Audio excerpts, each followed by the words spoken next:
October 2nd, 2019. Scott Smith dead at 58.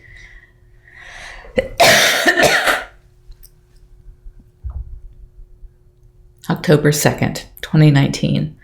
Scott Smith dead at 58.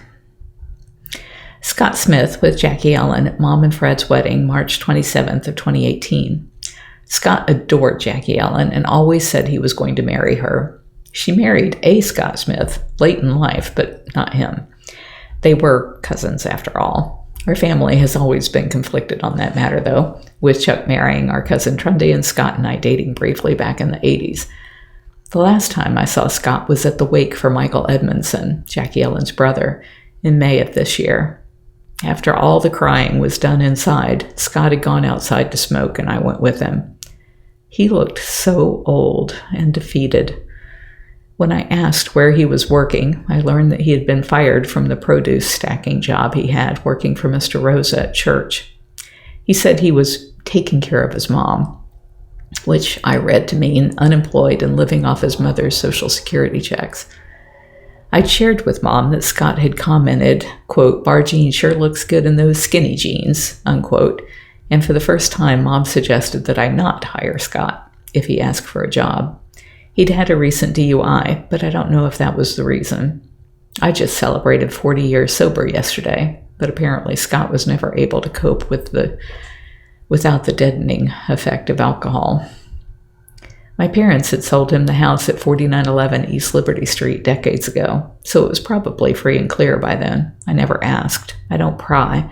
So I came away from that day wondering whatever happened to the beautiful older black woman he had been seeing. Over the years, my father had tried to hire Scott to work in the lawn care business and the flea market, but he was unreliable and did dumb things like riding the mower into the lake. He asked my mother to put him to work at Big Cat Rescue many times, but I declined because I love Scott, and I knew I'd have to fire him because he would spend all of his time socializing and having fun. My mother called me at 8:27 p.m. last night. She told me that she had called Scott earlier to talk about some yard work he could do for her, and he had said he wasn't sure he could do it because his arms were feeling numb. Mom's thought that sounded like a heart attack, but Scott said it was both arms, so he didn't think it could be that. When Scott never showed up or called Mom back, she called his mother. Aunt Mary found Scott on the couch with one arm draped over his chest. She thought he was sleeping, but when she touched him, he was cold. Scott Smith was gone. I didn't cry.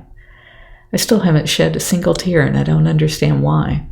Maybe I'm just all cried out right now with the stress of the people management at the sanctuary. I had cried all night the night before and had told Howie that I didn't want a hug. I just wanted to end the trade in big cats so I can wind this thing down and be rid of all the people I have to deal with. I am remembering all the good times Scott and I had. My first memory of Scott is when we were 4 or 5 years old and lived a block or so from each other in Thonotosassa. I lived on Floral or Orchid. Scott lived at 101 Kelly Lane, which had been named after his little sister. They were tract houses on flat, sandy lots with hardly any trees, but there were woods nearby in the triangle leading out to Highway 301. Those were the best climbing trees ever. They were huge oaks with long, low boughs, and we'd run along the tops of those like wildcats. I just pulled up a Google image of the Kelly Lane house. I think Aunt Mary still lives there, and it looks exactly as I remember it. Back in the 70s, it had been struck by lightning and nearly burned to the ground, but they rebuilt it. Inside, it looked like you'd expect the home of a sister to my grandmother, Mama Jackie, to look. Pale blue carpets, even paler blue walls. A chandelier hung above a modern white lounger that looked like a huge potato chip to me as a kid. On the walls were those cheap, yet made to look expensive, plastic molded wall hangings in white with gold leaf trim. I think they were actor masks and dancers, flute players, and such.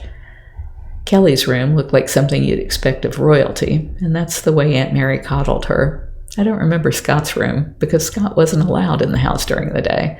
That's why Scott and I spent so much time playing in the woods. Sometimes just us, and other times with his neighbors from across the street.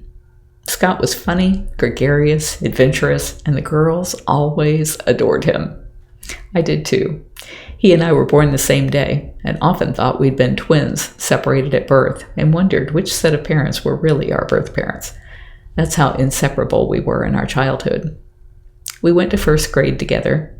I moved away to Washington. I moved away to West Virginia and came back to Florida College Academy for 6th through 9th grades. We were fast friends through those years, and I thought that even though Scott's mom never had anything good to say to or about Scott, that he'd do something great with his life because everyone just loved him. He was athletic without being a jock. He had so many girlfriends, and yet I don't ever remember there being jealousy between them because he just had such a great way of making everyone feel like he was their best friend, male or female. When I lived on Lake Keystone, I remember cutting strips of tape into the letters Scott and tanning my legs to have his name on them. He thought that was terrific. My mother was horrified. We would swim the lake and play with paper cutouts I would draw and he'd cut out. Kelly was 4 years younger than Scott, and Chuck was 6 years younger than me, but I don't remember Kelly and Chuck ever being friends or around much. Scott's highest achievements were to work as a trash collector, a handyman, and a produce stacker. We were given all the same physical attributes of being tall, blonde, pale-eyed, and attractive. We were given the same early schooling, with the exception of Scott actually being able to stay in private school his whole life. The difference was our home life. Aunt Mary was the principal at our school, and as such was probably particularly disappointed in Scott's stupidity, as she called it. He didn't make good decisions. Her harsh words toward him cut me like a knife, so I can't imagine what it was like for him. He never let it show. Scott kept on a happy face. On the flip side, I was being told I could do anything, be anything, accomplish anything. We both lived up to what we were told we could be. If I could tell Jamie anything, it would be that she should never limit herself to what I or anyone else deems possible for her. When I think about us, at our core, I think we both dealt with sadness in different ways. Scott let life beat him down until his heart just gave up. I took the beatings and said, I will always win. Barry Hancock contacted me to ask if there were funeral arrangements, and this was his memory of Scott. I've been thinking about all the things we did together growing up. Besides 3rd to 9th grade at Florida College Academy, he and I went to North Boulevard Church together, so we saw each other all the time. Wow, lots of memories. I also remember his house getting hit by lightning. That was around the end of 77 or early 78, because the insurance company put them up in a hotel on Fowler or Bush Boulevard for several months. I also remember the bolt came through the window of his room, and if they had been home and Scott had been in his room, it likely wouldn't have gone well. I never knew much about his home life. I don't remember him being particularly a bad student in school, though like me and others, he didn't apply himself the way he should.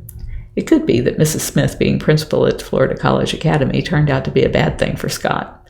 To me, it always seemed like he took advantage of that situation, like the teachers were too intimidated to discipline him or something. Maybe that was just my perspective as a kid watching it all, and I'm wrong. Reading through what you wrote, I almost feel like Scott was a lot like his dad. Everyone loved Mr. Smith. He was just happy and carefree, it seemed, and it made everyone feel good. But he couldn't control himself either, and tossed a loving wife and family away for seemingly selfish reasons. I do know Scott looked up to his dad a lot. Larry leaving and the divorce probably shook it up more than I realize. Okay, I'll be looking for an update when you know something. Thanks. If you're enjoying my diary, please like, share, and subscribe. You can find other ways to connect to me over at bigcatrescue.org/Carole.Baskin.